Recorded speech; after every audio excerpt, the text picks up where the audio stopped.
ಆರ್ಜಿ news ವರದಿ ಬಳಿಕ ರಸ್ತೆ ಗುಂಡಿ ಮುಚ್ಚೋಕೆ ಮುಂದಾದ PWO ಇಲಾಖೆ. ಹೌದು, ಸಾಲಿಗ್ರಾಮದಿಂದ ತಂದ್ರೆಗೆ ಹೋಗುವ ಮುಖ್ಯ ರಸ್ತೆಯಲ್ಲಿ ತಂದ್ರೆ ಸಮೀಪ ಸೇತುವೆಯೊಂದನ್ನು ನಿರ್ಮಾಣ ಮಾಡಲಾಗಿತ್ತು.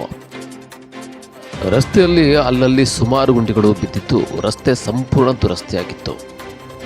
ನಿತ್ಯ ಚಲಿಸುವ ವಾಹನ ಚಾಲಕರ ರಸ್ತೆ ಸಮಸ್ಯೆಯೊಂದನ್ನು ಆರ್ಜಿ ನ್ಯೂಸ್ ವರದಿ ಮಾಡಿತ್ತು. ವರದಿಗೆ ಪ್ರತಿಫಲವಾಗಿ ಇಂದು ರಸ್ತೆ ಕಾಮಗಾರಿಗೆ PWO ಇಲಾಖೆ ಮುಂದಾಗಿದೆ. ಆರ್ಜಿ ನ್ಯೂಸ್ ಜೊತೆ ಬಸವರಾಜು, ಸಾಲಿಗ್ರಾಮ.